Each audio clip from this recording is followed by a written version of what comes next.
गांव की बहू का गर्म, शहरी बहू का ठंडा लंच बॉक्स। कितने सारे गेहूं साफ करने रह गए हैं। अगर आज कोमल यहाँ होती तो कितनी मदद करती। मेरी बच्ची जब से शादी करके गई है सारे काम खुद ही करने पड़ते हैं। एक तो ये मरजानी कमला भी पता नहीं कहाँ रह गई है। आने दो, आज बताती हूँ इसे। तभी उसकी नौकरानी कमला आती है। आ गई तू? कल रात को क्यों नहीं आई थी? पता है कमर दर्द में भी मैंने अपने पति और बेटे को गर्म खाना बना कर दिया है। मैंने पहले ही कह दिया था कि मैं 8 बजे तक ही घरों में काम करती हूँ। मुझे खुद का घर भी देखना होता है। पता है मैं कितनी दूर से आती हूँ। अब आपके पति और बेटे को रात के 11 बजे गर्म खाना चाहिए होगा, तो क्या मैं 11 बजे तक आपके घर पर रहूंगी? तुझे नौकरी पर रखते समय ही मैंने कह दिया था कि मेरे पति और बेटे तीनों वक्त गर्म खाना खाते हैं। हाँ, तो ये नहीं बताया था ना कि खौलता हुआ गर्म खाना खाते हैं वो। जब तक खाने में से धुआं नहीं निकल रहा होता तब तक उन लोगों के गले से निवाला कहाँ उतरता है। ऐसे ही कमला और कलावती की बहस काफी बढ़ जाती है और घर के बालकनी से माधवी ये सब देख रही होती है। ऐसा है तो कल से कोई जरूरत नहीं है काम पर आने की। हाँ, तो आना भी नहीं है मुझे। मेरे इस महीने का हिसाब करो तो मैं चलूं यहाँ से। कलावती अंदर से पैसे लाकर कमला को दे देती है। ये ले अपने पैसे और जा यहाँ से। एक बात याद रखना, मैं तो फिर भी काम वाली हूँ। एक घर छूटा तो दूसरा घर मिल जाएगा, लेकिन कल को जब बहू आएगी ना तब पता चलेगा। इतना कहकर कमला चली जाती है कि तभी माधवी अपने घर से बाहर निकलती है।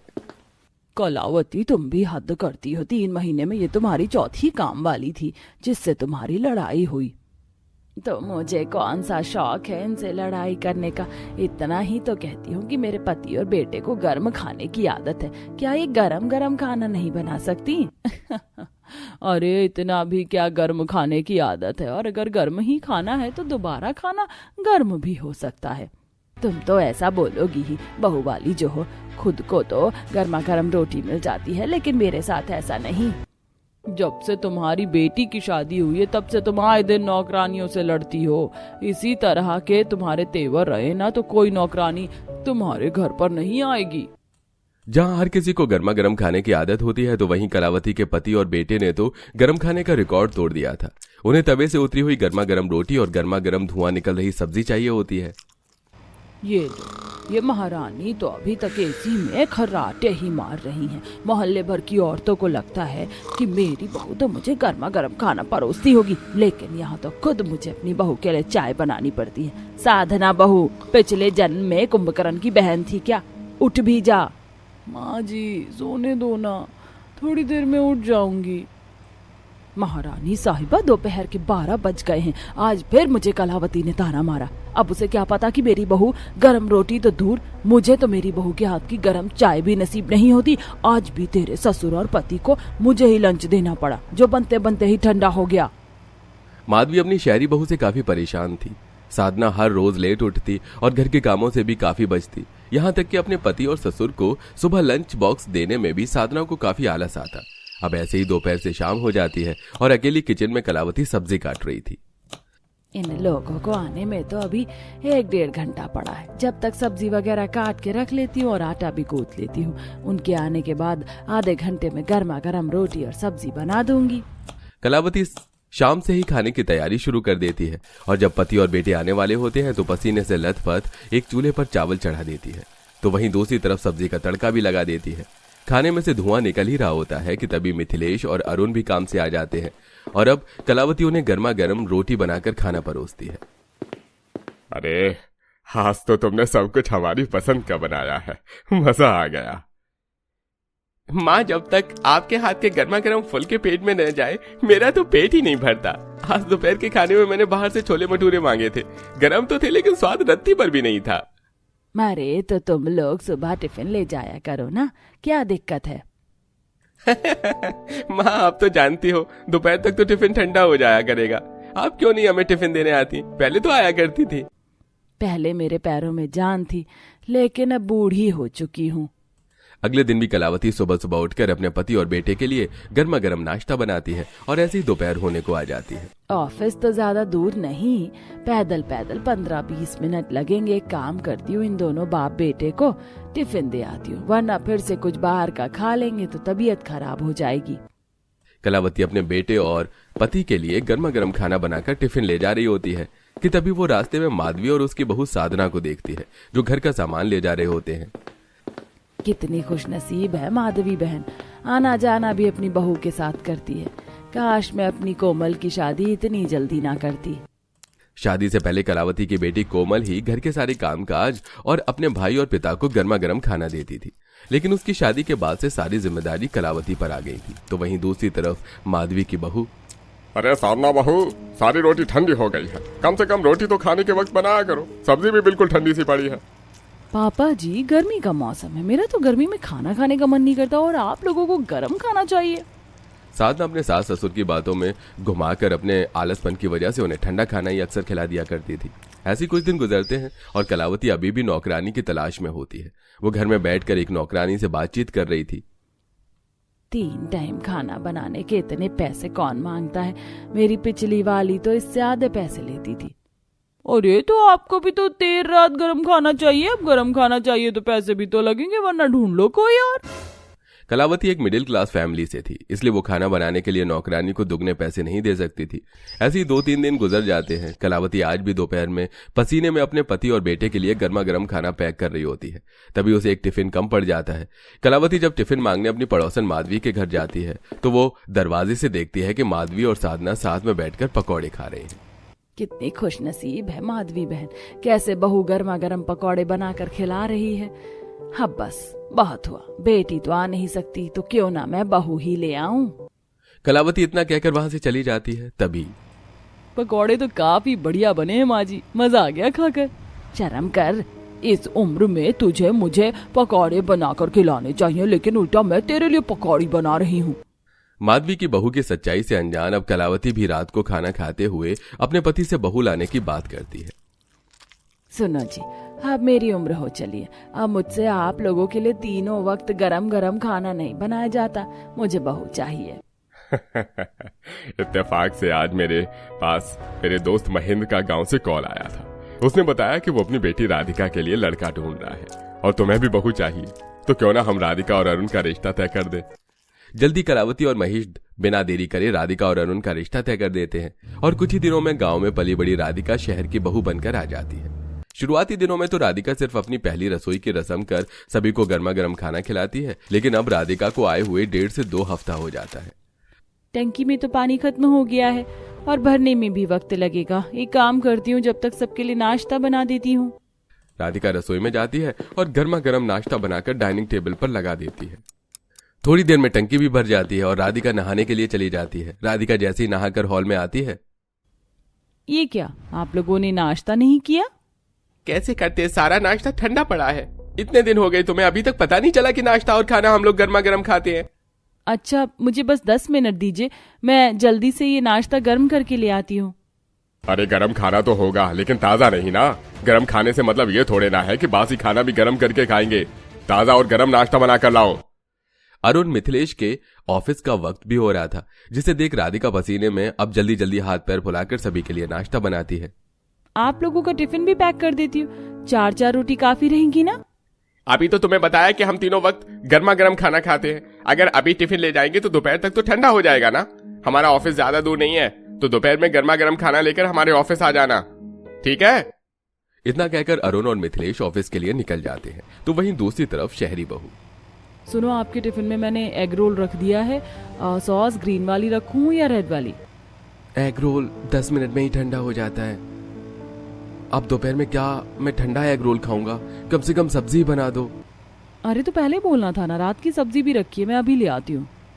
साधना सब्जी बनाने की बजाय रात की सब्जी गर्म करके टिफिन में पैक कर देती है और अब बेचारा आकाश वही टिफिन लेकर ऑफिस के लिए निकल जाता है। जैसे ही दोपहर होने को आती है तो अब गांव वाली बहू राधिका भी रसोई में दोपहर के खाने की तैयारी करने लगती है। आस पड़ोस में घर होने की वजह से इन दोनों शहरी और गांव वाली बहू की रसोई की खिड़की एक दूसरे के आमने सामने जा मिलती है। कैसी हो राधिका? मुंह दिखाई की रस्म के बाद अब देख रही हूँ तुम्हें। वैसे ये इतना सारा खाना किस लिए बना रही हो? अपने पति ससुर के लंच के लिए, अभी तो उन्हें ऑफिस भी देकर आना है। तुम गांव की लड़कियां तो काफी भोली भाली होती हो, अब इतनी कड़क दोपहर में तुम उन्हें गर्मा गर्म टिफिन देने जाओगी? मैं तो जो सुबह का नाश्ता बनाती हूँ वही अपने पति के टिफिन में पैक कर देती हूँ। साधना से बात करते हुए राधिका जल्दी जल्दी खाना बनाती है और अपनी सास से एड्रेस और गरम खाने का टिफिन लेकर अपने पति के ऑफिस पहुंच जाती है। ये लीजिए आपका टिफिन और ये पापा जी का, उन्हें दे देना। सब कुछ आपकी पसंद का बनाया, जल्दी खा लीजिए वरना ठंडा हो जाएगा। अरे क्या बात है अरुण भाई, अब तो भाभी जी गर्मा गर्म टिफिन देने आती हैं। अरुण अपने पिता को टिफिन देने के बाद अपने सभी दोस्तों के सामने जब अपना टिफिन खोलता है तो उसके खाने में से गर्मा गर्म धुआं निकल रहा था। सभी उसके खाने की तारीफ करते हैं। अरुण और आकाश साथ ही कंपनी में काम करते थे। अरुण के गर्म खाने के टिफिन को देखकर आकाश की भी गर्म खाने की इच्छा होती है, लेकिन बेचारा अपनी पत्नी से काफी परेशान था। ऐसे ही अब 1-2 दिन और गुजर जाते हैं। एक काम करती हूँ, सब्जी बना लेती हूँ। रोटी तो इन लोगों के आने के बाद ही बना दूंगी। सब्जी ठंडी हो गई तो दोबारा गर्म भी हो जाएगी। इस तरह इन्हें भी गर्म खाना मिल जाएगा। राधिका पहले ही सब्जी बनाकर रख देती है और जब उसके ससुर पति काम से आते हैं तो उनके लिए गर्मा गर्म रोटी बनाती है। जैसे वो लोग खाने का पहला निवाला खाते हैं। रोटी तो गरम है, लेकिन ये सब्जी तुमने अभी नहीं बनाई है। क्यों? सही कहा ना मैंने? पापा जी, कटहल की सब्जी बनने में वक्त लगता है, इसलिए मैंने पहले ही सब्जी बनाकर रख दी थी। तुम्हें मैंने सुबह समझाया था ना कि हम लोग गर्मा गर्म खाना खाते हैं। गरम का मतलब ताजा बना हुआ गरम होता है, ना कि बासी वाला गरम। दोपहर में गर्मा गर्म अपने पति को लंच देने के बावजूद भी राधिका को बाकी वक्त का खाना भी सबको गर्मा गर्म बनाकर खिलाना पड़ रहा था। अगर वो लोग रात के 11 बजे आते तो भी राधिका को 11 बजे उठकर खाना बनाना पड़ता है। जल्दी जल्दी बना, कब से वो खाने के लिए चिल्ला रहे हैं। गांव में होने की वजह से राधिका ने बचपन से ही काफी काम किया था, लेकिन अपने ससुराल में हर रोज सबके लिए गर्मी में पसीने से बेहाल गर्मा गर्म खाना बनाकर राधिका काफी परेशान हो गई थी। रोज अपने पति के लिए गर्मा गर्म टिफिन बनाना और उसे देकर आना भी राधिका के लिए काफी भारी काम था। राधिका, आज तो तुमने टिफिन में काफी कुछ बनाया है, लेकिन कल से 2-3 तरह की सब्जी और बनाना। वो क्या है ना, मेरे दोस्तों को भी तुम्हारे हाथ का गर्म खाना काफी पसंद है। जहां एक तरफ गांव वाली बहू राधिका बहू होकर भी अपने ससुराल में सबको बस खाना बनाकर देने वाली रह गई थी, तो वहीं दूसरी तरफ साधना बहू, तू भी हद करती है। अरे ये क्या, तू रोज रोज ठंडा खाना परोस देती है। गर्मा गर्म खाना बनाने में क्या पैसे लगते हैं, ऊपर से बासी खाना और खिलाती है। माँ जी, क्या गर्म क्या ठंडा, पेट में तो जाना ही है। बासी सब्जी हुई तो क्या हुआ, बनने के बाद मैं फ्रिज में रख देती हूँ। अब फ्रिज क्यों होता है? ताकि खाना खराब ना हो। साधना हमेशा अपने पति और ससुराल वालों को ठंडा खाना खिलाती थी। यहाँ तक कि अपने पति को भी साधना एक दिन गर्म टिफिन नहीं देती, ऐसे ही रात में बेड में लेटे हुए। अरे कुछ सीखो अरुण की पत्नी से, हर रोज उसके लिए गर्मा गर्म टिफिन बनाकर लेकर आती है। अरुण जैसे ही अपना टिफिन खोलता है ना, पूरे ऑफिस में उसके खाने की खुशबू महक उड़ रही होती है। और एक तुम हो, कभी रात को भी, कभी सुबह नाश्ता ही दे देती हो। अरे मेरा तो कभी कभी टिफिन खाने का ही मन नहीं करता। इतनी दिक्कत है तो बाहर का खा लिया करो। वो गांव की है, उसे आदत है, लेकिन मुझे इतनी गुलामी की आदत नहीं है, समझे? हाँ, खा लूंगा, कोई जरूरत नहीं है टिफिन देने की मुझे। ठंडे खाने की वजह से आए दिन आकाश और साधना की बहस हुआ करती थी। तो वहीं अगले दिन हॉल में सोफे पर बैठी कलावती से राधिका कहती है, माँ जी, आज उनके लंच के लिए मैंने काफी कुछ बना दिया है। काफी थकान भी हो रही है, तो आप आज उन्हें जाकर लंच दे आएंगी क्या? अरे बहू, दे तो आती, लेकिन तू तो जानती है बाहर कितनी गर्मी है। ऊपर से मेरा ब्लड प्रेशर भी हाई रहता है हमेशा। कहीं बाहर चक्कर आ गए तो। अपनी सास की बात सुनकर अब बेचारी राधिका फिर से कड़ी धूप में अपने पति को टिफिन देने के लिए निकलती है। रोज रोज इतनी गर्मी में गर्मा गर्म टिफिन दे देकर मेरी तो हालत खराब हो गई है। सर घूम रहा है, पसीना आंखों में जा रहा है, हाथ पैर भी कितने दर्द हो रहे हैं। राधिका अब काफी ज्यादा परेशान थी, लेकिन वो चाहकर भी कुछ नहीं कर पा रही थी। तो वहीं हर रोज अरुण के गर्म लंच बॉक्स को देखकर आकाश आए दिन साधना से बहस करता।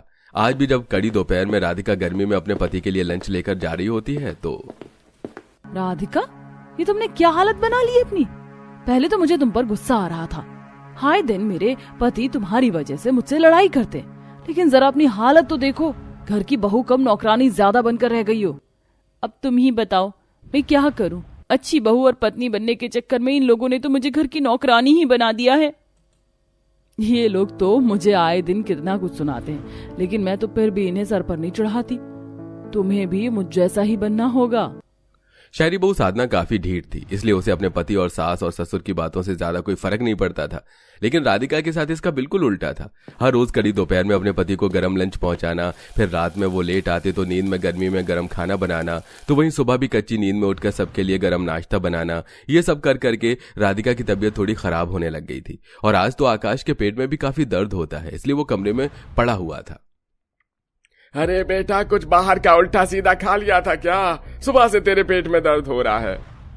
अरे पता नहीं बाबा क्या हो गया, काफी दर्द हो रहा है, लगता है डॉक्टर को दिखाना पड़ेगा। दर्द से परेशान आकाश हॉस्पिटल जाकर अपना चेकअप करवाता है, तो वहीं अपनी बेटी को याद करते हुए महेंद्र ससुराल उससे मिलने के लिए शहर आता है। अरे महेंद्र, तू आने से पहले बताया क्यों नहीं? अरे वो क्या कहते हैं अंग्रेजी में, हाँ, सरप्राइज जो देना था तुझे। और अपनी बेटी को देख, मेरी बेटी कितनी खुश हो गई मुझे देखकर। हाँ महेंद्र सुबह ही आया था, इसलिए सबके नाश्ता के साथ साथ राधिका अपने पिता के लिए भी नाश्ता बनाती है कि तभी राधिका, ब्रेड ठंडी हो गई है, जाओ दोबारा से ब्रेड सेक कर लाओ। चाय भी ठंडी हो गई है, दोबारा बना करके आना, गरम मत करना।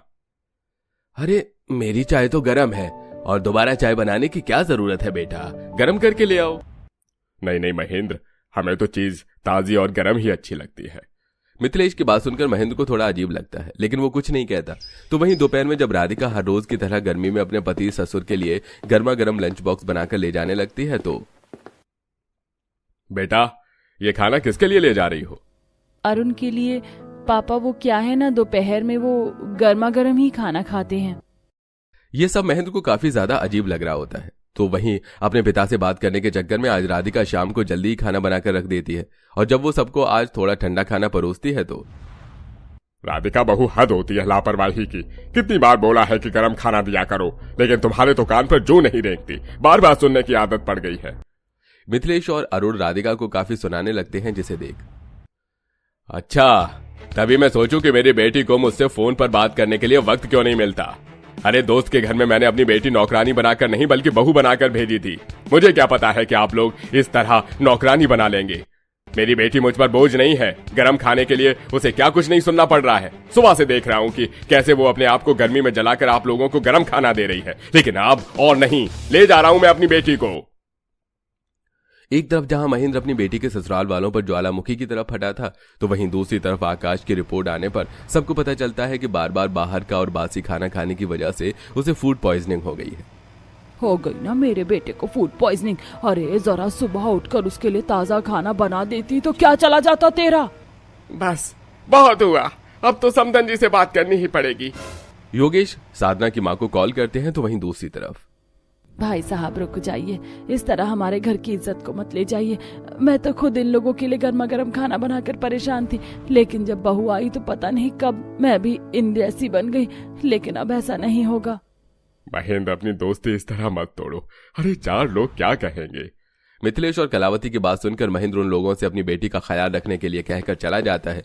वहीं दूसरी ओर ममता भी साधना से कॉल पर बात करती है। साधना, इसी दिन के लिए तुझे मैंने इतने अच्छे घर में ब्याह करके भेजा था। उन्होंने साफ साफ कह दिया है कि अगर तू नहीं सुधरी तो तुझे घर से निकाल देंगे।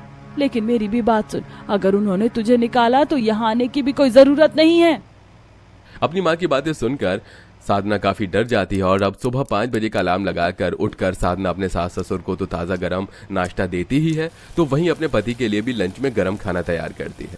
वहीं दूसरी तरफ अब राधिका ऑनलाइन ऑटोमेटिक खाना गरम करने वाला टिफिन मंगवा लेती है, जिसमें सुबह खाना देने पर भी दोपहर में उसे टिफिन में खाना दोबारा गरम किया जा सकता था, जिसे देखकर अब साधना भी ऐसा ही करती है, और अब दोनों शहरी और गांव की बहू की ठंडा गरम लंच बॉक्स की दिक्कतें खत्म हो जाती हैं।